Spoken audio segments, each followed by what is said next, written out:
tertúlia. Meu boa tarde aí para todos e todas. Hoje é dia 6 de janeiro de 2012, domingo. O verbete é de número 2530. Tem 7 páginas, 49 elogias e 10 máximos. O tema é latinismo. A especialidade é poliglotismologia. Quem redigiu o verbete é o nosso especialista, veterano, traquejado, professor Eucárdio. Cuidado com ele. Ele já veio no domingo, dia dos Reis Magos. Olha bem quem que é o homem. Cuidado. Esse homem aí tem 18 livros publicados, tá? Cuidado com ele. Definição. O latinismo é o uso de palavras, locuções, construções gramaticais, frases ou expressões latinas, podendo ser utilizadas para fins etimológicos, escrita técnica ou criação de neologismo pela ciência convencional e pela conscienciologia. A retilinearidade pensênica, o resgate dos retropensênicos grupais, as centenas de ditos, frases, locuções, expressões, citações, adágios, aforismos, anexins, máximas, parábolas, provérbios e verbetes latinos conhecidos. O estudo do latim nas escolas secundárias do Brasil até 1961. O estudo do latim nos cursos de letras. A utilidade da língua latina para entender melhor o português, a etimologia. A descoberta da notícia inata no histórico das línguas. O par e passo intelectivo etimológico. O plus pesquisístico poliglótico. O modus operandi da intelectualidade antiga. O latim enquanto agente retrocognitor de vivências passadas. O rapport com as consciências do passado romano. A difícil compreensão do conceito de consciência. O amparador extrafísico etimologista poliglota. Na argumentologia tem um tópico aí da literatura, que a literatura latina pode ser dividida em ordem cronológica, entre outros, em 6 períodos diversos. É bom ver os 6 períodos aí. Isso aí é o processo do timeline técnico. Outra é o tópico aí da taxologia, é bom vocês verem, tem 100 expressões latinas em ordem alfabética, podendo ser utilizadas na formação de textos conscienciológicos. São 100, só isso aí já valeu. Agora, na remissão, tem aqui dos 15 itens, nós destacamos 5 verbetes. Avanço mental somático, diferença semântica, linguagem erudita, linguagem mental somática e poliglotismo interassistencial. Frase enfática. As citações latinas, traduzidas para diversos idiomas, surgem das inúmeras observações e experiências pessoais. Porém, mesmo com palavras diferentes, conservam idêntica essência lógica. Você admite a utilidade de expressões latinas na escrita de artigos técnico-enciclopédicos? Ou considera o idioma latim na condição de língua morta, inútil? A bibliografia específica, eu lembro aí, que tem 12 fontes bibliográficas. Agora, a mega-análise aí com o João Paulo são 20 itens. Máxima, citação, dicionarização, aforismo, romanismo. Argumentário, evolucionário, pensenário, projetário, retrocognitário. Serenário, tertuliário. Comunicologia, etimologia, estrangeirismologia. Erudiciologia, fraseologia, linguisticologia, mental-somatologia e poliglotismologia. Agora, eu lembro hoje que o dicionário aí, hoje o verbete do dicionário é cosmoeticologia, o argumento é autosserenológico. Esse aqui tem 2 páginas e meia, ele tem 106 itens, tem 15 contrapontos e tem 9 mega trivocabulário. Agora, nós temos aqui matéria de questionamento. Professor, já encontrou o Dr. Fritz no plano extrafísico? Em que nível evolutivo ele se encontra? Não, eu não encontrei com ele. Agora, ele é um grande cara, extrafisicamente. Eu tive contato através do Arigó com as coisas dele. Depois disso, eu não tive, não.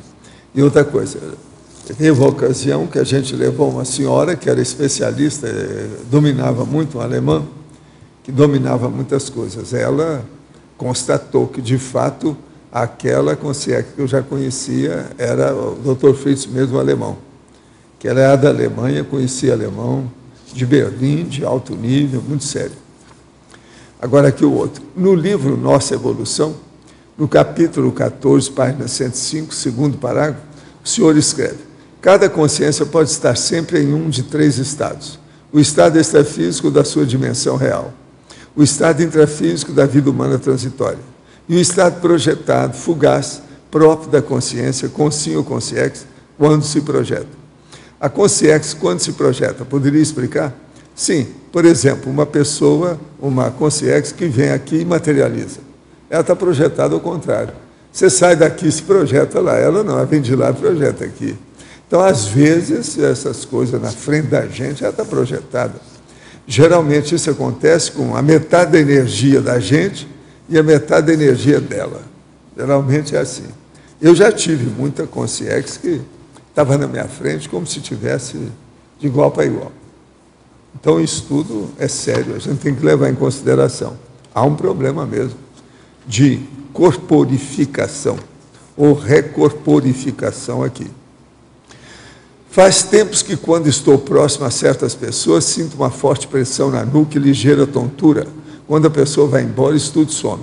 Isso ocorre principalmente no trabalho. Atende 30 a 50 pessoas por dia. Isso seria alguma sinalética? É possível significado? Bola, você ainda está perguntando. Isso aí mostra que essas pessoas que você sentiu estão assediadas. Processo na nuca é problema de heteroassédio. É assédio de fora para dentro. É exupensene patológico. Então, observa bem isso. Agora, você deve ter muita assistência, porque para atender os outros tudo desse jeito, e logo que a pessoa vai embora, aquilo alivia, é porque tem assistência extrafísica. E outra coisa, a maior prova que tem assistência é que você não está sabendo nada disso, quer dizer, você é boboca, está muito ignorando essas coisas, todo ignorando tudo. Isso mostra que tem assistência. Então, ajudando você, que é do Instituto do Cego. Álvaro Betógrafo, etimologista, professor Eucárdio. Na Fatologia, página 14, final da 2ª, 3ª e 4ª linhas. Você escreveu sobre o estudo do latim nas escolas secundárias do Brasil até 1961 e o estudo do latim nos cursos de letras atualmente. Em sua opinião, o estudo do latim devia ser reativado no currículo básico de todas as escolas? Eu estudei 2 anos aqui em Curitiba, curso particular, e me enriqueceu o estudo de expressões médicas. Ave, salve. Boa tarde. Realmente é muito útil, como eu digo na própria fatologia, que o latim é enriquecedor da escolaridade no início, né? E desde o princípio do ovo, desde cedo. É muito importante essa reintrodução do latim nas escolas secundárias. Eu estiver pensando nisso aí uma temporada faz alguns poucos anos. Mas depois o negócio não foi desenvolvido, porque o Ministério hoje é o Ministério da Deseducação, né? Isso, dá uma base muito importante, principalmente para entender a língua portuguesa. Até saiu no noticiário há poucos dias que na Europa fizeram um concurso de latim, não sei de que maneira, e o Antônio Gilo, um português de 16 anos, ganhou o concurso, e aí começou uma discussão sobre a reintrodução do latim também lá em Portugal.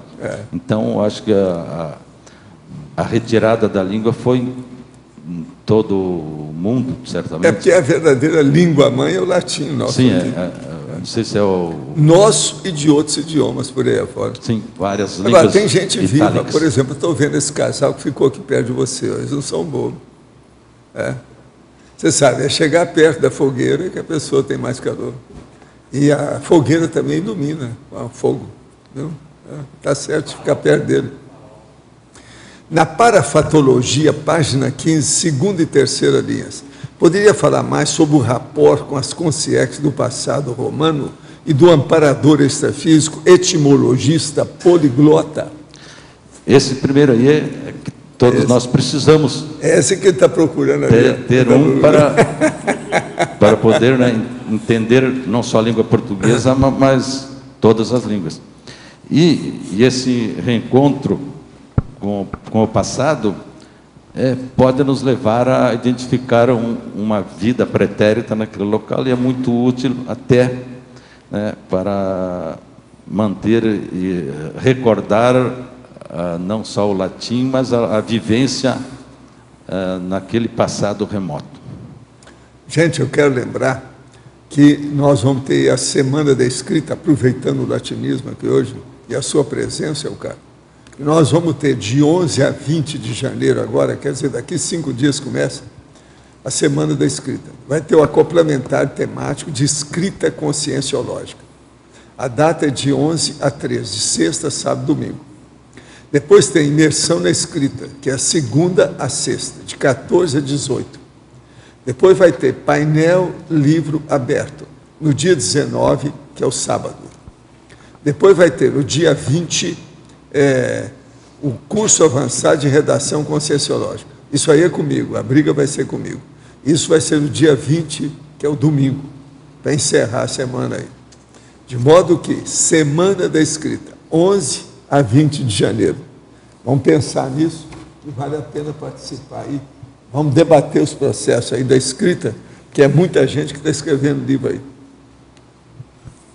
Agora eu entrego aqui o professor Elcardio para você. Alindo. Ave amicus Elcardio. Ave. Agora, na fatologia, primeira e segunda linha, as centenas de ditos, frases, locuções, expressões, citações, adágios, aforismos, anexins, máximas, parábolas e provérbios e verbetes latinos conhecidos. Dá para dar uma geral, hein? Isso aí, como se pode ver na bibliografia, tem inúmeros dicionários, né, que tem milhares de frases e locuções latinas, de onde foram retiradas a maioria delas para esse verbete. E então, tudo isso quer dizer a mesma coisa, né? Tem mais parêmias e apotegmas, tudo isso quer dizer locução, expressão e frases curtas, geralmente, que foram retiradas dessa bibliografia. Tem até o que eu criei, que é Mega Pensando Trivocabular, também é. Sim, exatamente. Algumas são três palavras, outras são mais compridas. E, sim, realmente faltou pensar, até porque isso entrou na ordem do dia há pouco tempo. E uma curiosidade, eu consegui achar num dicionário italiano a palavra pensato. Tem, eu sei. Agora, a sexta linha aqui na página 14 da fatologia, de baixo para cima, depois segue, né? O latinismo enquanto meio de comunicar ideias elevadas, signos, gráficos, tais como jargões, afixos, perífrases, metáforas e analogismo. Esse item foi retirado basicamente de 2 verbetes, né? Do estrangeirismo e da linguagem erudita. Isso significa, então, né, que o latim pode ser usado, né, além de outras coisas, para retirada de frases comuns, né, pode trazer, como diz aí, sinais gráficos, jargões, que são as gírias, as perífrases, são os circunlóquios, as variações, as metáforas, que são os exageros, e os analogismos, são as semelhanças. Então, tudo isso pode ser obtido através da língua latina. Agora, só vou dar um depoimento aqui, que na minha época, nós estudamos latim lá na época do ginásio, né, no curso básico. Havia latim, havia filosofia e havia um português de alto nível. E nós saímos do ginásio sabendo escrever. E hoje a gente vê que gente sai de faculdade, algumas faculdades, e não sabem nem escrever. Então, o ensino caiu muito daquela época para cá. Veio a Revolução, abaixou o nível, aí veio a abertura democrática, piorou mais ainda. Né? Eu não entendo, né? Mas o Eucádio também deve saber que ele pegou essa época. Né? A gente sabe, tinha um conhecimento muito grande a partir do ginásio, coisa bem básica. E hoje em dia, como está a coisa aí, não é só o problema do latim, do próprio português. Eu posso corroborar isso porque eu estudei 4 anos de latim, todo o ginásio, e tivemos um bom professor de português e mais alguns ensinamentos de grego. Então, isso tudo, né, serviu de base para a gente ter hoje uma linguagem, uma escrita bem elaborada e correta.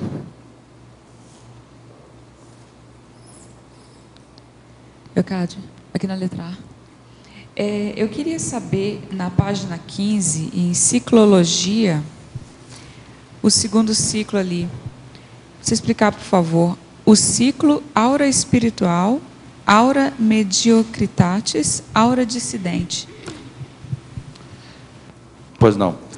Esse aí foi criado especialmente para uma turma de ex-estudiosos religiosos, que eu cito aqui alguns: Ana Maria, Maria Rita, acho que o Jaime também, Reinalda, Marcelo, Lourdes, Joaquim, Laurentino e o Pasqualini. Que, considerando, né, que a Krista Poppelman, que está aí no item 7 da bibliografia, ela disse, na parte do livro, que uma locução latina confere a todo discurso uma aura espiritual. Então, partindo desse princípio que nós todos tivemos quando estudamos em área religiosa, nós tínhamos por natureza, além de tudo, essa aura espiritual.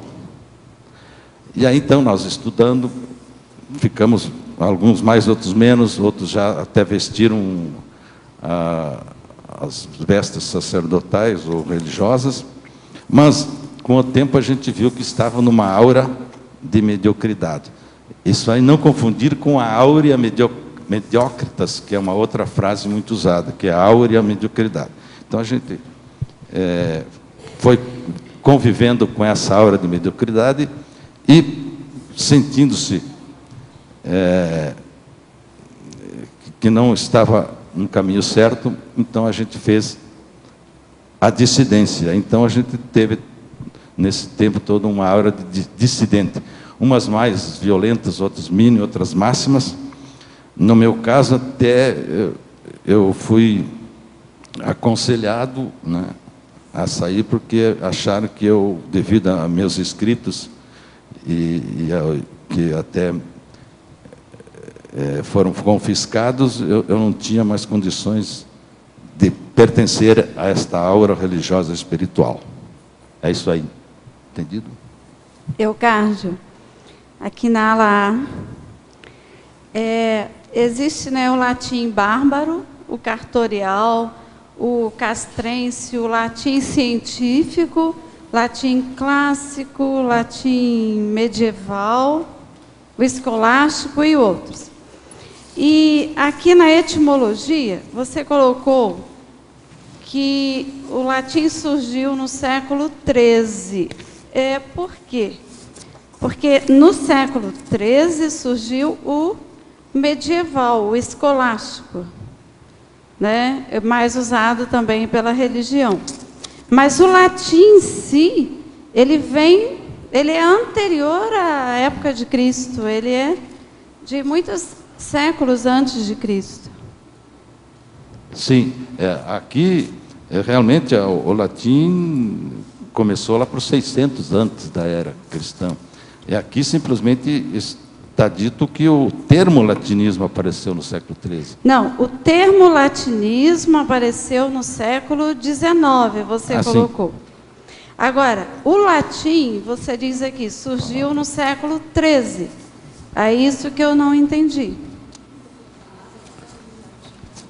Assim, isso aí até a parte dos etimologistas que consultam e corrigem essa parte, e realmente ela surgiu, eu acho que dicionarizada ou escrita no século III. Agora, a palavra, o termo, realmente existiu muito antes disso aí. Teríamos que consultar a Wikipédia. Porque o latim clássico e o bárbaro, principalmente, né, eles já constavam nos escritos bem anteriores. Sim, em língua portuguesa? Latim. O latim. Sim, é a palavra latim, não a língua latina. Mas ele aqui, ó, 600 antes dessa era já existia o latim. Sim. Agora, a última flor do Lácio é mais recente, que é o português. Sim. De repente, para ajudar aí, o que eu vejo das etimologias, para dar uma ideia lá para Lourdes, é que, de repente, ele surgiu no século XIII na língua portuguesa. Justamente o século XIII é quando a língua portuguesa estava se constituindo, os primeiros escritos e tal. Então, essa palavra foi incorporada na língua portuguesa no século XIII, o que não invalida o fato dela já existir antes, há muito tempo. Acho que é isso que você está querendo. Isso é isso que eu entendi. Registro em dicionário, certamente.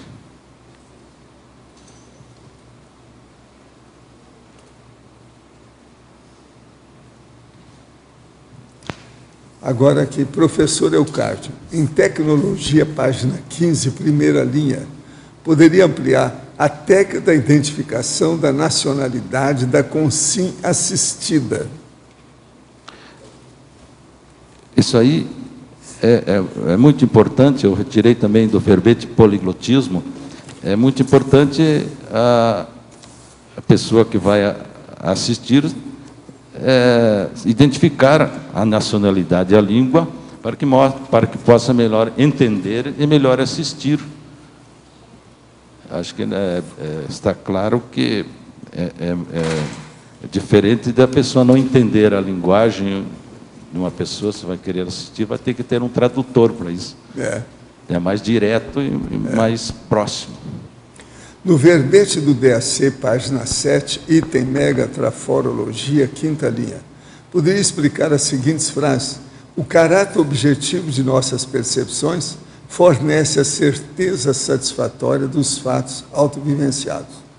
Sim, o caráter objetivo é aquilo que você pondera a respeito da sua vivência, e você sente aquilo. Então, o processo fica objetivo para você, quer dizer, palpável, concreto.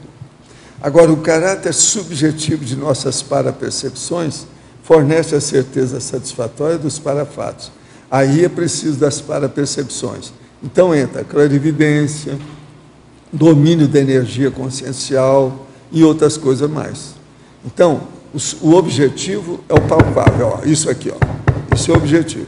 Agora, o subjetivo já é a clarividência, porque transcende os sentidos e os atributos do corpo humano normais.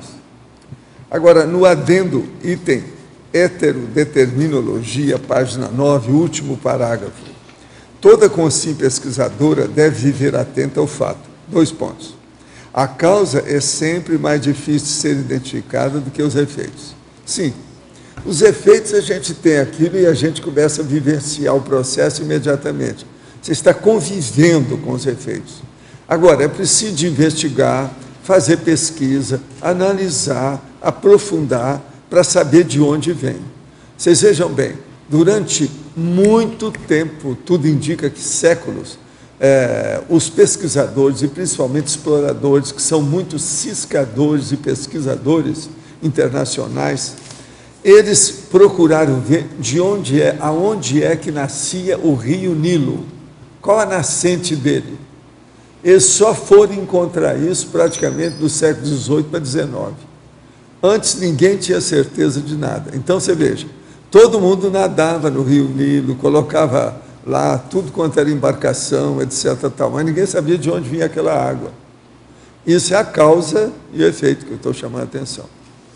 Professor, Sou maçom há 9 anos e há quase um ano estou estudando conscienciologia. Quando estou na reunião maçônica, tem pensamentos conscienciológicos. O contrário não acontece. Atuo de forma ética dentro da maçonaria. É possível conciliar os dois estudos? Sim. Eu sou mestre maçom, entendo do riscado. Agora, desde rapazinho, né, que eu entrei lá na idade.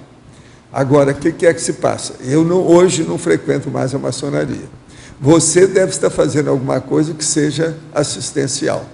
Quando tem assistência extrafísica com bases conscienciológicas dentro da maçonaria, é porque a pessoa está fazendo algum processo interassistencial.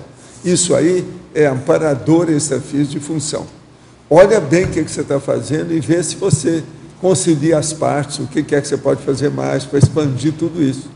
A maçonaria, o que vale mais importante nela, é o processo da interassistencialidade. Lembra disso? Parabéns ao verbetólogo aniversariante Eucádio. É aniversariante hoje? 17 anos.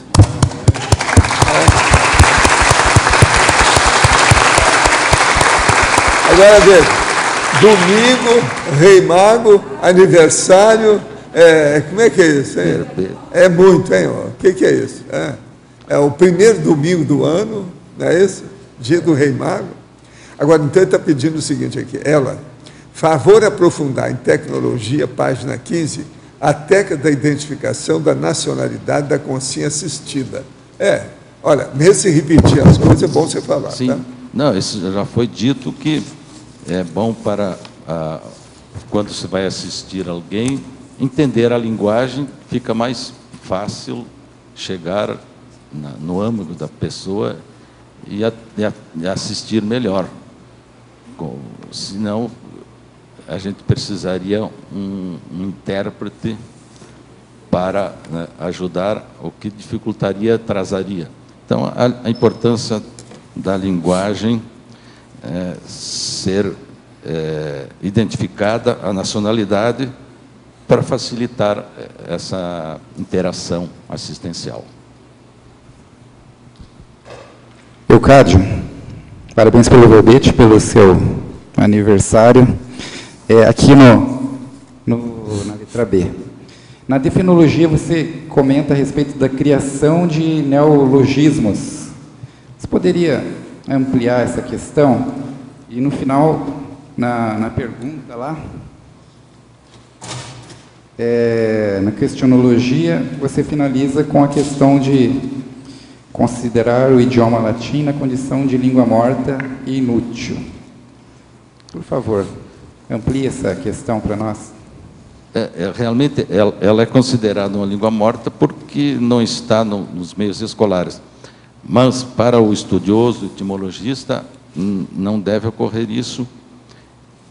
Inclusive, se usa muito esses neologismos, atualmente, aqui no próprio meio conscienciológico.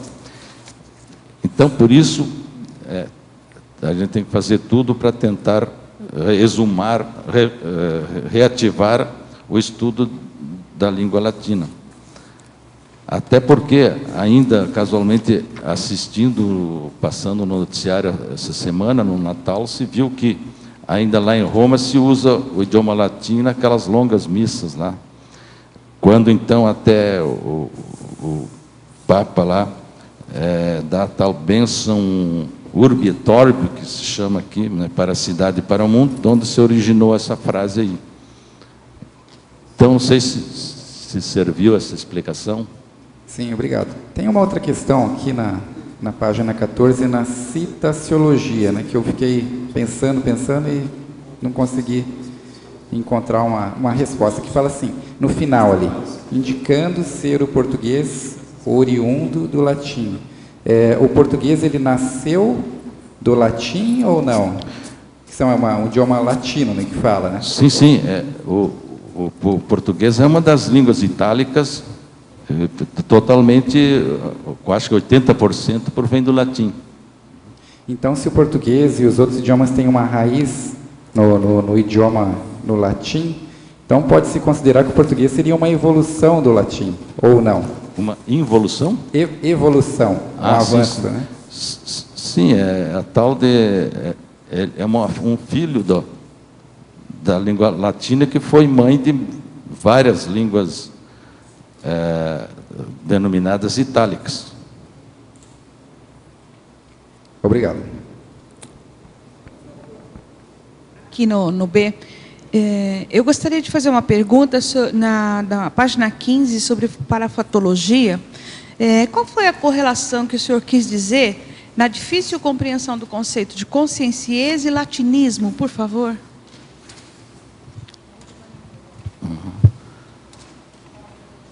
Não, realmente isso, para o estudioso casca grossa, e que apenas usa, por exemplo, o latim para erudição, a compreensão do conscienciese exige mais do que um simples estudo linguístico, exige, né, o uso do parapsiquismo, e aí que vem a dificuldade de entender e aplicar o conscienciese.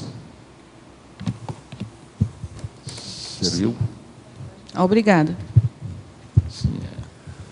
Repetitio est mater studiorum. A repetição é a mãe dos estudos. De modo que a gente tem que repetir tudo que o povo pergunta aqui. Você está certo. Não, o melhor da história é que o dicionário que eu estou lendo esses dias caiu no latinismo, é justamente aqui, é um deles. É um dos melhores que eu acho, esse aqui da Crista. Ele cita aí, ele cita esse dicionário. Aí, na remissão. Eucárdio, fazer aqui uma... Boa tarde. Fazer aqui uma provocação e já pedindo desculpas pela minha pouca cultura latinista. Pelo que eu entendo, o latim ele veio desse povo romano com mais de 2000 anos, que ele, quer dizer, ele está associado à Igreja Católica, ele está associado aos jurisconsultos, mas ele também está associado ao Império Romano, que a gente sabe que tem uma história aí de dominação e de belicismo. Aí eu queria fazer uma pergunta a você. Quando eu vejo latinismo, né, esse sufixo ismo, ele é como se fosse uma, aí você vai me corrigir, né, é uma preferência, é uma exacerbação, ela é uma... Eu te perguntaria pessoalmente qual seria a sua visão em relação, não sei se está um pouco extemporâneo, mas ao saldo desse Império Romano em relação... Escuta, eu quero lembrar que o nome dele é Renzo, tá? Renzo, né? Então, assim, como é que você se posiciona em relação a... Porque o latinismo está associado ao Império Romano. O Império Romano a gente sabe que teve muitas coisas boas e outras não tanto, para ser bem, né, não dizer... Como é que você vê a questão da influência do Império Romano, o holopensene do Império Romano no latim? Realmente, o Império Romano, ele se espalhou e chegou a ser, numa determinada época, o maior conquistador de terras. E aí foi, ao contato com outras civilizações que ele foi conquistando, ele foi introduzindo a língua. Mas isso acho que é uma fase histórica, é algo que ocorre, e esse latinismo não deve ser o lado negativo. Esse talvez seja um lado bom, porque ele conseguiu trazer uma nova língua para e eles começaram a dizer a verdade sorrindo, ridendo de série Castilho Mores. Quer mais ou... Renzo. Agora, é uma vergonha, ele é italiano, chama Renzo e não sabe nada de latim. Eu acho que tem alguma coisa errada nisso. Mas belicistas todos nós fomos no passado, então isso aí... Belicismo. Então, a pergunta foi em relação a isso. Como é que é essa influência do Império Romano belicista? Como é que você percebe? Você não nota? Você acha que não tem mais influência? É uma curiosidade, eu não estou fazendo uma afirmação. Não, ele realmente deixou a influência que até existe, hoje... Existe uma coisa que a gente pode ajudar o Renzo. É o seguinte, é a Roma Eterna. Em latim é a mesma coisa. Roma Eterna. É do Tíbulo. que é? De onde vem o apelido a cidade eterna? Isso é do latim. Foi feito depois, foi conferido a Roma. Na antiguidade, os romanos celebravam a Roma invicta e a Roma invencível, que naturalmente faz certa alusão à eternidade.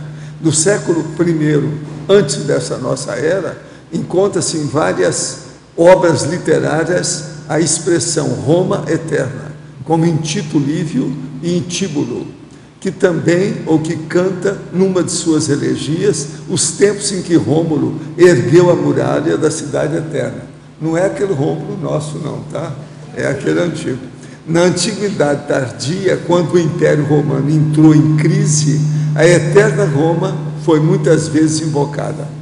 Agora, chama Roma eterna, a eterna, eterna. Está aqui, ó, está no dicionário da Crista. Por isso que teve essa influência total. Do belicismo e muito envolvido. Do lado ruim e do lado bom. Nós estamos sofrendo até hoje as suas consequências. Sim, professor. E tem um cântico, não é?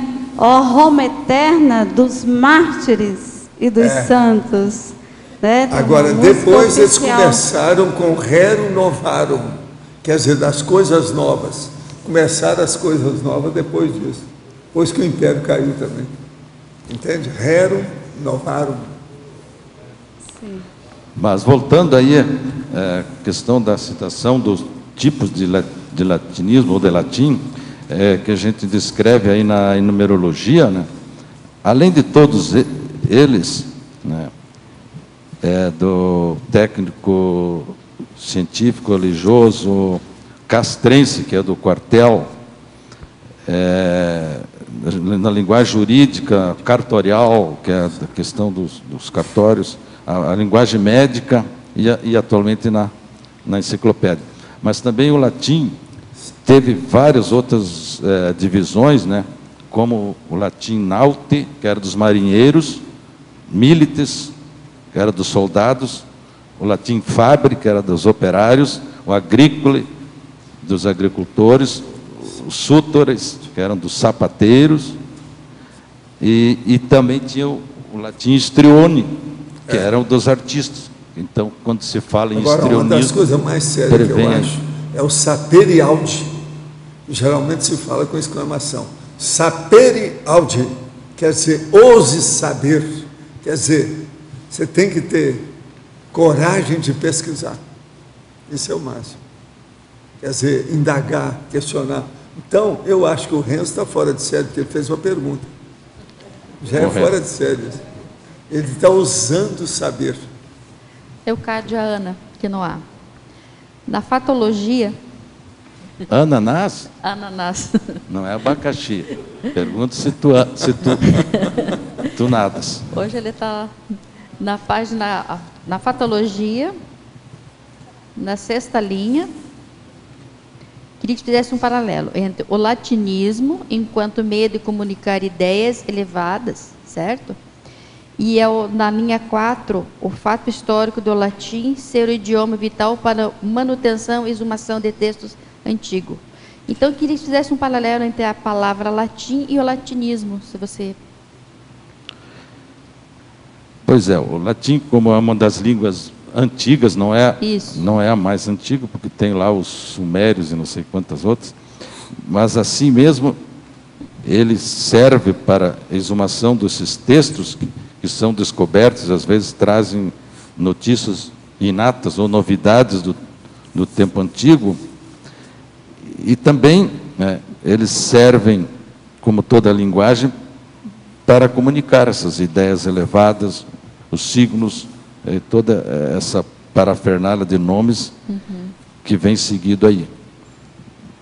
Então, eu acho que tanto para um caso como para outros, a língua latina mantém e detém uma importância, principalmente nas línguas itálicas e no português. Então, no caso, houve uma evolução entre uma palavra e a outra. Como é que é? Houve uma evolução, então, entre uma palavra e a outra, entre o latim e o latinismo. Porque uma comunica ideias elevadas e a outra antiga, né? Sim, porque o latim é a língua, e o latinismo é a aplicação dessas frases, dessas locuções correntes nas outras línguas, como no português. Obrigada. Eucárdio, aqui no A, à sua direita. Você poderia explicar, no trinomiologia, no final da segunda linha, trinômio, remissão clássica, apotegmas, parêmias, por favor? Isso aí apenas é um jogo de palavras, porque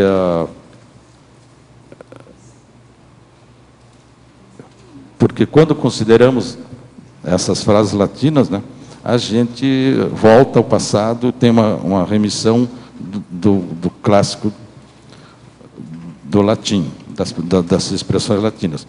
E coloquei os apotegmas e parêmias, que são os sinônimos de provérbios, todas essas outras parábolas, máximas, anexins, só para constar como as palavras mais difíceis de entender poderiam trazer alguma dificuldade. Mas é apenas para mostrar, né, que nessa remissão, no trazer essas locuções para a língua nossa, a gente traz esse monte de palavras sinônimas. Não entendi nessa questão aí da remissão. Em que sentido assim que ele é utilizado para? Remissão é recuperação, é trazer trazer do passado para o presente. Ok. Eucárdio, podia explicar aqui melhor na fatologia, na quarta linha de cima para baixo, a descoberta da notícia inata no histórico das línguas? Isso aí apenas para dizer que a notícia inata é tudo que é uma comunicação natural, íntima. Tudo isso serve para ver que, ao estudarmos o histórico das línguas, elas trazem essa natural novidade, comunicação, coisa assim. Você colocou isso com relação ao latim, porque ele é a base de muitas línguas, foi isso? Sim, exatamente. Ele tem base inata de outras línguas. Isso se usa muito no notícia. Neolatinas. Neolatinas. Professor Eucárdio, poderia discutir conosco em Ciclologia, página 15, segunda linha, o ciclo aura espiritual, aura mediocritas e aura dissidente? Por acaso esse ciclo estaria relacionado com a experiência pela qual você tenha passado? Exatamente. Como eu disse há pouco, esse ciclo aí foi trazido aí para lembrar realmente o que passaram muitos dos que tiveram estudos ou tiveram interesse na vida religiosa, e então eles entraram nessa aura espiritual. E depois, com o tempo, foram verificando que não era isso que queriam, ou não achavam que essa aura fosse positiva ou que fosse melhorar a sua evolução. Então, partiram para a aura dissidente, que a maioria, né, ao deixar os estudos ou a vida religiosa, teve que fazer para, né, se liberar dessa aura inicial espiritual. Gostaria que ampliasse em numerologia, página 15, o latinismo na linguagem castrense. Isso aí, o latinismo, ele originou vários tipos de linguagem, como foi dito aí, a linguagem tecnocientífica dos médicos, dos cientistas lá, desde o tempo do naturalista, aquele o famoso... Como é que é o nome do... Linnaeus, que usou. E também ele derivou para muitas expressões nos quartéis, entre os militares. Só que eu não conheço, porque eu não servia o quartel, eu não sei dizer quais expressões que restaram castrense, mas é a linguagem nos quartéis. Em numerologia, página 15, o latinismo na linguagem religiosa, litúrgica, pode esclarecer? Sim, isso aí foi que a língua latina, através do Conselho de Nicéia, lá por 325, ele estabeleceu como linguagem obrigatória o latim no catolicismo. E aí, por isso que ele se tornou, né, a linguagem da liturgia da igreja e se mantém até hoje em algumas solenidades especiais. Ele foi retirado, alguns tempos atrás, da obrigatoriedade. Eu, inclusive, aprendi toda a terminologia latina. Professor, qual a explicação técnica para o fato de quando as pessoas chegam perto de alguém, começam a bocejar? O que ocorre com esse alguém e a outra pessoa?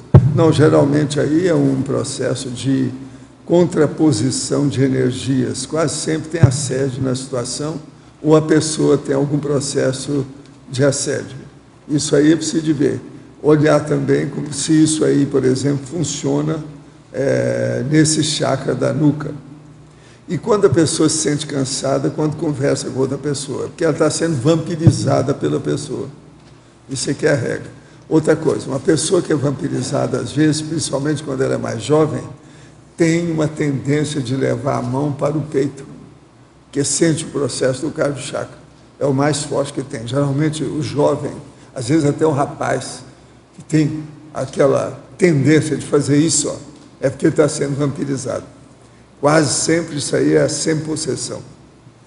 Uma consciência pode gerar semi-possessão e desenvolver o EV no corpo de uma consciência? Não, isso pode, tudo é possível, mas agora o EV mesmo, ele é feito pela própria pessoa. Ela desenvolve a semi-possessão com a energia do possessor através do corpo da outra pessoa. Isso é outra coisa. Agora, o verbetógrafo admite que falar latim em voz alta tem um forte efeito evocativo de consciência do passado?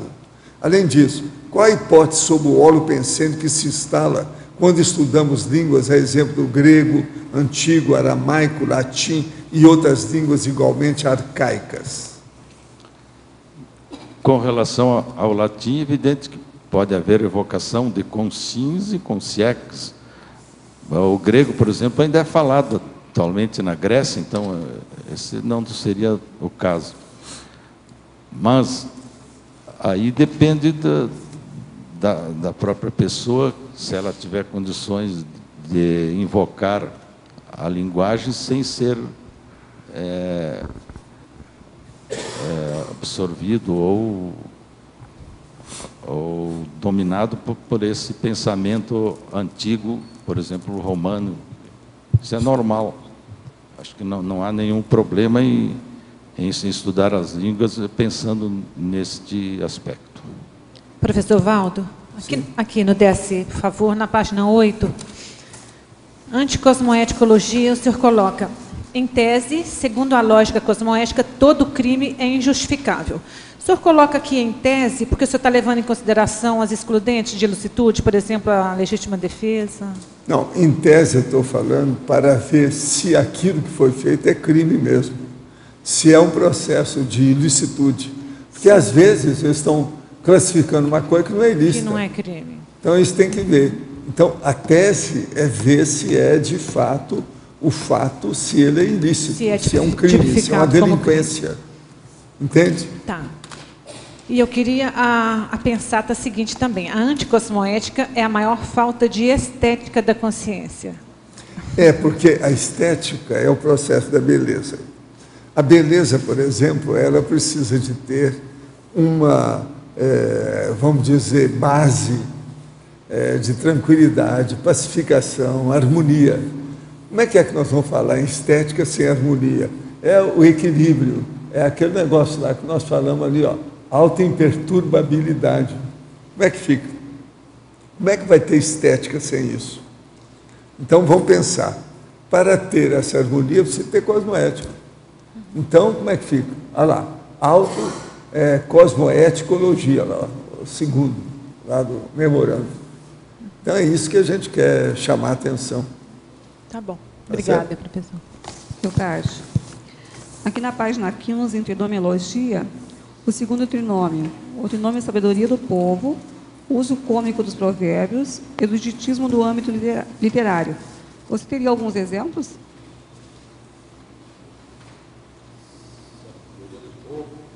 O segundo. Sabedoria do povo, uso cômico dos provérbios, eruditismo no âmbito literário. Isso aí, então, sabemos que essas locuções latinas foram e se constituem sabedoria popular, que se espalha, que se repete. Por exemplo, no âmbito literário, vamos começar, alguns escritores, para mostrar erudição, né, eles escreveram alguma coisa em latim, não um livro inteiro, mas, por exemplo, o Machado de Assis, em Dom Casmurro, usa a expressão Pater Noster. Gonçalves Dias, na famosa Canção do Exílio, usa o termo Ab Eterno. E o Olavo Bilac tem aquele famoso poema Via Láctea. E também o Nietzsche escreve o Ecce Homo, usando a expressão latina. Mas esse é na questão de erudição. E na questão do uso cômico das palavras, das expressões latinas, né, eu conheço duas expressões. Quem visita um quartel vê assim a expressão "si vis pacem para bellum". Então o pessoal brinca que se queres a paz, compra uma parabela. Não tem nada a ver. Se queres a paz, prepara a guerra. E outra frase que eu me lembro que eu já vi num colégio religioso, diz o seguinte: cor contritum et humiliatum, Deus não despicita. Isso aí lá os gaúchos, não sei se em todo o Brasil, traduz assim: couro molhado e curtido, nem Deus espicha. E na realidade a tradução é: coração contrito e humilhado, Deus não despreza. Agora, gente, existe um negócio em latim muito interessante, que é a palavra estupor. Vocês sabem o que é estupor, né? Quando eu era pequeno, as pessoas adultas falavam assim: meu filho, não fica demais no sol, senão você vira a cara para as costas. Virar a cara para as costas é estupor. É aquela pessoa que teve um choque e altera a cara dela. Mas veja, tudo que seja alterado assim é que é chamado de estupor. Agora, existe uma expressão latina muito interessante, que é o stupor mundi. Quer dizer, seria o estupor do mundo. Isso é uma pessoa da história. Eu vou ler para vocês como é que é essa pessoa por cima. É o epíteto do imperador Frederico II. Ele era um imperador romano germânico. Ele viveu de 1194 a 1250. Agora, ele foi descrito por seus contemporâneos de diversas maneiras, mas ele causava perplexidade. Então, era demais, ele era muito instruído, quer dizer, um dos caras mais cultos da época dele. Ele falava 6 línguas fluentemente, inclusive o árabe. Veja bem, o cara é de origem alemã. Agora, outra coisa, ele era muito envolvido com a ciência da natureza e andava sempre, o imperador, com uma comitiva exótica. Ele carregava animais selvagens, igual o circo, do jeito que eles fazem aí no interior, aí de vez em quando. Animais selvagens, servos, os servos dele, núbios, são aquele povo da África. Ele carregava esse povo tudo com ele, aonde ele ia. Outra coisa também, ele tinha um harém enorme, e ele tinha uma forma pouco ortodoxa em tudo que ele fazia. Ele cuidava de tudo quanto era religião, mexia com todo mundo, chateava, e depois fez guerra. E ele conseguiu fazer a entrega pacífica de Jerusalém, para fazer uma cruzada. É coisa dele mesmo. Por isso que ele chamava que ele era o estupor do mundo. Quer dizer, ele virava a cara para as costas do mundo. Vocês estão entendendo como é que é? Alterava tudo. Agora, como expressão, Esse é o maior. Então, por exemplo, estupor do mundo no século passado. O Hitler seria um estupor do mundo. Vocês estão entendendo o que quer dizer? Outra coisa, alemão igual ao outro, né? Eu agora pergunto, será que é o mesmo? Mas Neide, continuando, tem algumas expressões que eu decorei na época e que encontrei casualmente num livro de 1918, lá do Luciclo, esse que está citado, acho, na bibliografia aí, o Azevedo. Por exemplo, Nix nox nux me fecerum nex. Nix nox nux me fecerum nex. É um jogo de palavras. Que a neve, a noite e a nós foram para a minha morte. Mas eu tenho xingado ultimamente muitas mães aí, chamando mater tua mala burra est. As pessoas ficam ofendidas até. Mas aí eu explico que eu estou dizendo que a tua mãe come maçãs vermelhas ou maduras. Você fica pensando que está xingando a mãe do cara. Falei também há pouco, tua neta Maria Rosa. Tem nada a ver com Maria e com Rosa. Aliás, tem a ver com Maria. Maria, teus vestidos estão rasgados. Ou Maria Antunes, que a gente chama o sobrenome. Maria, por acaso, tu fias? Tem essa aqui, Luce, Luce, Luce, Luce. É o bosque resplende a luz de Lucas. E assim tem uma série de... Poderia falar dessa aqui também. Quando circunvênio Maria caia, Camila, sermônio façam, Itabica, Itaboca, Itabila. Então, essas são as mulheres fofoqueiras. Quando elas se encontram, falam disso, daquilo e de mais aquilo. Fofoca geral. Então, essa é a herança cômica, irônica, assim como existem inúmeras frases. Você está saindo muito bem, summa cum laude. Você está de acordo? Agora, Eucádio, só para complementar aqui, Eucádio, na antagonismologia, na segunda linha tem assim, ó, o antagonismo, topicidade, proverbialidade. Você pode comentar? Antagonismologia, na página 16, segunda linha. Topicidade, proverbialidade. Não, isso aí é apenas para dizer que o tópico é um pequeno comentário, um trecho de um jornal, é uma coisa pequena, um lugar comum, né? É uma coisa geral, um argumento geral, é generalidade. Enquanto a proverbialidade é mais um pensamento útil, é um refrão, é um provérbio. Então, eu quis definir a diferença entre um pequeno tópico e um provérbio que pode ser uma coisa maior, exemplar, né? Diferente do tópico, que é uma coisa pequena, menor. O antagonismo é nessa expressão.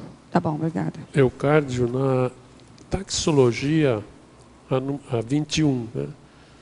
Canis caninum não est. Tudo bem, cão não come cão. Daí tem o lobo não come lobo, mas não existe em latim esse lobo não come lobo.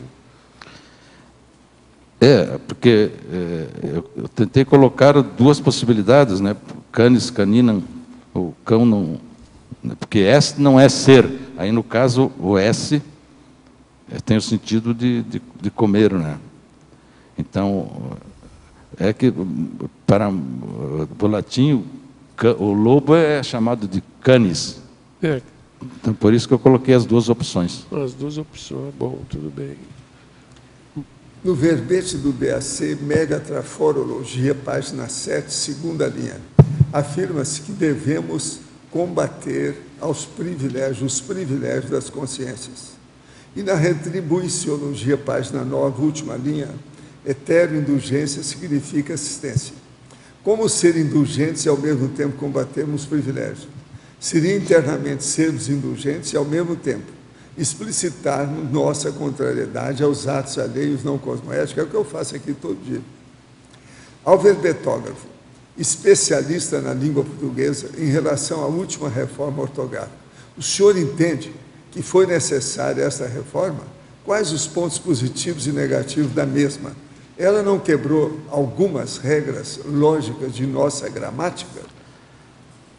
Sim, tanto no Brasil como em Portugal, mas essa aí foi mais, eu acho que uma decisão política para tornar o bloco português de maior influência no mundo, né, com uma língua única. Inclusive agora saiu há pouco a notícia de que estão querendo ampliar o prazo para entrada em vigor, porque há muita reação em Portugal devido a certas mudanças que eles não aceitam. Agora recente, eles cortaram algumas coisas, por exemplo, facto não tem mais ser. Exatamente, é isso. Isso aí eu nunca esperava que eles Por enquanto ainda está valendo o maior avanço. A dupla língua, né?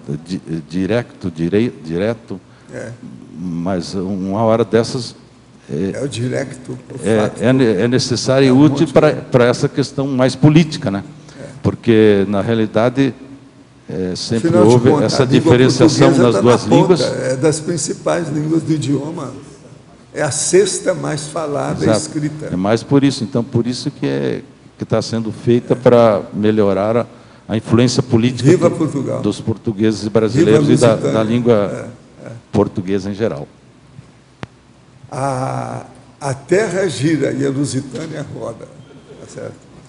Professor, em Anticosmoeticologia, página 8, quarta linha de baixo para cima, o senhor escreve: a cosmoética destrutiva, renovadora, constrói através da destruição franca das inconveniências antievolutivas. Poderia comentar, e ao mesmo tempo, relacionando com o problema da política, no que diz respeito às tendências de esquerda, centro e direita no nosso país? Sim, a gente fala aqui, e eu falo muito sobre o PT e todas as loucuras que tem aí. Agora parece que deram um jeito aí no mensalão. Eu ainda não vi ninguém que foi para a cadeia, mas parece que vão. Isso aí já mostra alguma coisa, pela primeira vez, estão fazendo uma reação das coisas erradas nesse país. Usar demais o dinheiro nosso aí, dos impostos que a gente paga, para colocar dinheiro no bolso, na algibeira. Então, vamos ver o que passa. Agora, eu vivo falando isso. Uma das piores coisas que tem no Brasil atualmente ainda é a esquerda, né? Matéria política. Valdo, eu vi um termo agora da imprensa, Rosegate. Da Rose lá, Rosegate. Né? Né? Eukárdio, na página 15, em binomiologia, você pode explicar o primeiro binômio? É o binômio paragenética, eumatia e idiomática. Assim, entendendo que a gente, por exemplo, recebe e traz da paragenética, como eu entendo que recebi muito dessa minha facilidade com línguas e escrever, então a gente recebe pela paragenética. Mas também, ao lado disso, né, a eumatia idiomática, ou a facilidade que a gente tem em aprender, isso tudo ajuda, né, para melhorar e desenvolver melhor esse atributo que a gente recebeu da paragenética. Capiche? Fala. Aqui na página 15, continuando em binomiologia, o binômio conteúdo-forma. Você poderia fazer uma conexão com o título do verbete? Sim, porque em qualquer língua, né, a gente deve cuidar tanto do conteúdo como da forma, né? Exemplificando aqui nos verbetes da enciclopédia, a forma ou a forma são importantes, mas também o conteúdo importa. Por isso, né, que há essa interação entre os dois itens. Eukárdio, como você sabe, Roma dominou por muito tempo a Germânia e a Britânia. Tá? Mas é o seguinte, e a língua alemã, eu conversando com o alemão, existem muitas palavras de origem latina. E a inglesa também. Né? Gostaria até que o senhor Otto quisesse complementar. Então, e não se fala isso. O pessoal, parece que nesses países, o próprio alemão me falou que eles escondem isso. Mas houve uma influência grande tanto da cultura quanto da língua. Né? Você consegue, vamos dizer, ampliar isso? Não, realmente, até poucos dias eu vi algo escrito que o inglês tem muito da influência latina. Agora, se eles reconhecem ou não, isso é coisa do próprio país. O inglês é fácil, é só ir à Inglaterra e todas as situações do interior, você vai ver o tanto de latim que tem todo dado nos nomes. Agora, eles evitam estar falando muito nisso. E a própria Alemanha também deve ter muito do latim. A Alemanha também demais. Porque vem todos da raiz indo-europeia. Né? Não, formou o que eu acho é o seguinte: esse montão de línguas. O latim devido às línguas neolatinas, que o português foi a última flor do lácio, ele dominou muitas coisas do processo oriental nosso, devido que os descobridores, os portugueses, o espanhol, que navegaram muito. Isso influiu demais. O latim influi muito mais do que o grego. Não pode comparar. Mercadorias. Então, sendo assim, ele predomina. É o que predomina mais por aí. Eu sempre achei que o povo deve estudar latim por causa disso. Você estudou latim, você está estudando a mãe de todos. Sabe como é que é? Então é muito importante. E tem o seguinte, só para contribuir aí, lá no Holociclo, inclusive, tem o Guia Prático da Tradução Inglesa, cujo autor é Agenor Soares dos Santos. Aí lá na introdução, umas 30, 40 páginas, ele fala do histórico do inglês e tal. O inglês teve sorte, eu considero, na evolução dele, por causa da afluência do latim, principalmente via francês. Então, muitos dos vocábulos latinos que entraram no inglês foram de 3 vias diversas, ou pelo francês, ou pelo latim, que os literatos, quando começaram a traduzir literatura que começou a surgir na Europa, Renascimento, França, Itália, usaram o latim, e depois pela via eclesiástica, os eruditismos, os cultismos, então diretamente pegando da fonte. Então tem uma contribuição latina generalizada aí. E levar em conta também que o Newton está até no verbete aqui, cita naquela filosofia matemática, ele escreveu em latim. Agora, outra coisa, todos os termos lógicos que existem na linguagem, quase todos, não são todos, mas 90%, vieram do grego e passaram para o latim. E aí deu uma influência cultural no Ocidente também, por aí, né? Houve muita troca quando Roma conquistou parte da Grécia. Houve muita troca, né, de cultura grega e latina, que tanto filósofos como escritores, eles foram para outro país e trocaram essa influência da língua. Mas já que você falou aqui nos latinos modernos, que eu cito no verbete, né, é engraçado que alguns deles, né, depois do período da Idade Média, que o Dante foi um dos que escreveu em latim, Monarquia e de Vulgaris Eloquência.